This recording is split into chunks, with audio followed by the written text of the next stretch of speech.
Peace. Welcome to the Freedom Culture.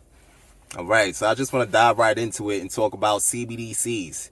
What is a central bank digital currency? Central bank digital currencies are digital tokens similar to cryptocurrencies issued by the central bank. They are pegged to the value of that country's fiat currency. Many currencies are developed in CBDCs, and some have already implemented them into their financial systems because so many countries are researching ways to transition into digital currencies. It's important to understand what they are and what they mean to society. So I've been hearing a lot about climate change lately, energy. There's been a huge focus on energy. And then I came across this one article saying why central bank digital currencies now and what they could mean for climate change. I'm like, I don't know how you put cryptocurrency and climate change in the same room, but I guess, once you get further into it. This guy says Bitcoin is a report card for how the central banks are doing. Could one of the emerging central bank digital currencies trump the Bitcoin card with its impending climate change remit for central banks? What could the CBDC mean for climate change? What is a central bank in the first place? So the central bank is a financial institution given privileged control over the production and distribution of money and credit for the nation or a group of nations in modern economies. The central bank usually responsible for formulation of monetary policy and regulation of bank members. So, a lot of that just sounds a little fetty. You feel me? So I'm here like, okay, what's the difference between central bank and Federal Reserve? There is no difference. They're the same. The Federal Reserve is a central bank of United States. It was founded by Congress in 1913 to provide the nation with safer, more flexible, and more stable monetary financial system. Over the years, its role in banking and economy has expanded. Now, pretty much, there's always been some kind of like rivalry between the feds and the whole cryptocurrency idea because it really takes away control from the Fed. It takes away the whole, we could just print money and we could just, it takes away a lot of control from the government and give more control to the people. Now they're pushing this climate change narrative, which I'm still trying to find out what does the two got to do with each other. I'm gonna get more deeper into it. I'm just new to this. So central banks jump into climate change policy fray. Some regulators are going beyond remits for focus on the risk of financial systems and economies. And ESG not only becomes mainstream, but it starts driving markets a lot more. And the reason why this will happen is because core parts of the financial system, including the central banks, are going to become even more serious about climate change as they are today. In the note, we talk about the Network for Greening the Financial System, the NGFS, which is a global network of central banks that have come together to think about what role they can play on the energy transition. Now, there's obviously a lot of talk that Bitcoin devours more electricity than many other countries. I've done seen some documentaries that has like computers just to mine Bitcoins. It's like warehouses, huge warehouses. Now, I'm not sure if that's like the ideal way to mine Bitcoin. I'm sure it could be,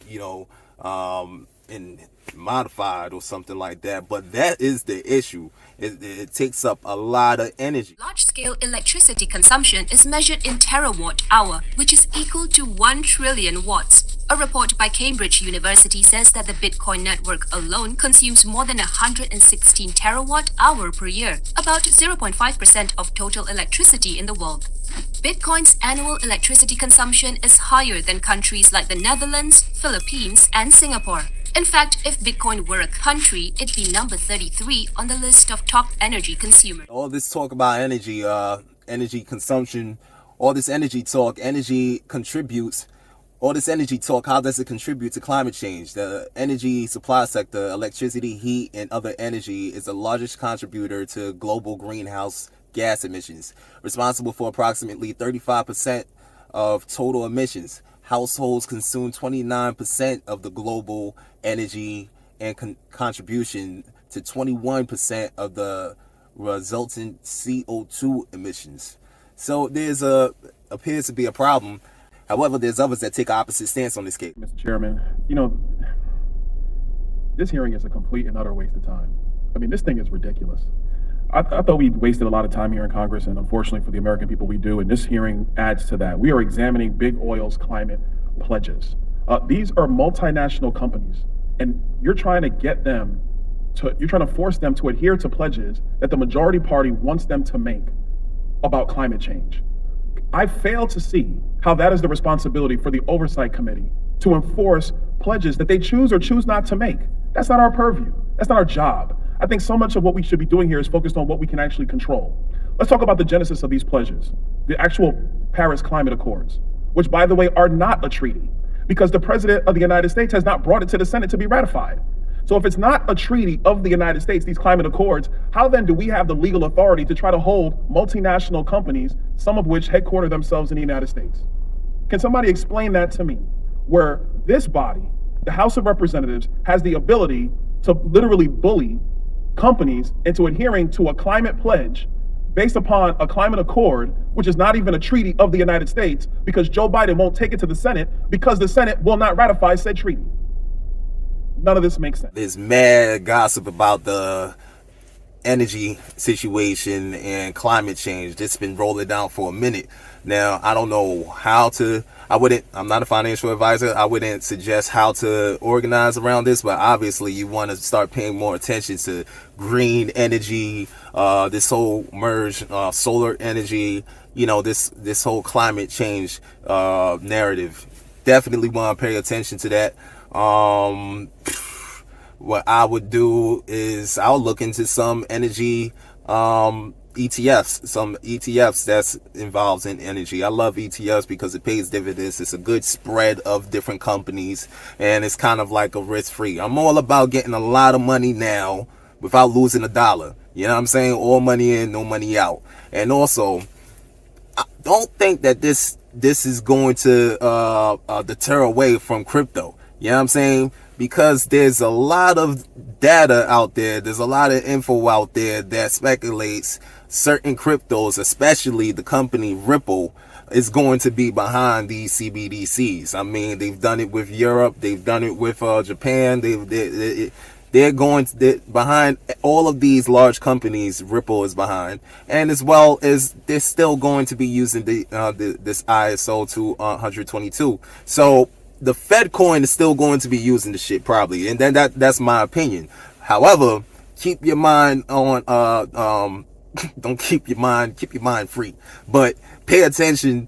Take a look at Hedera Hashgraph. This is the solution to all this greenhouse climate change situation. I mean, yesterday it was 65 degrees in New York in February, and now it's snowing. So, but New York always had bipolar weather, so I don't know how to take it. But Hedera Hashgraph is going carbon negative at Hedera Hashgraph. Public blockchain and distributed ledger technologies have ushered in a new way of the web. We now have an infrastructure that enables programmatic trust in online environments between individuals, organizations, corporations, and governments. Nearly every industry is primed from this technology, including financial services, healthcare, social networking, supply chain, sustainable energy, and more. I really want to get to the energy sufficient part, because that's what we're talking about.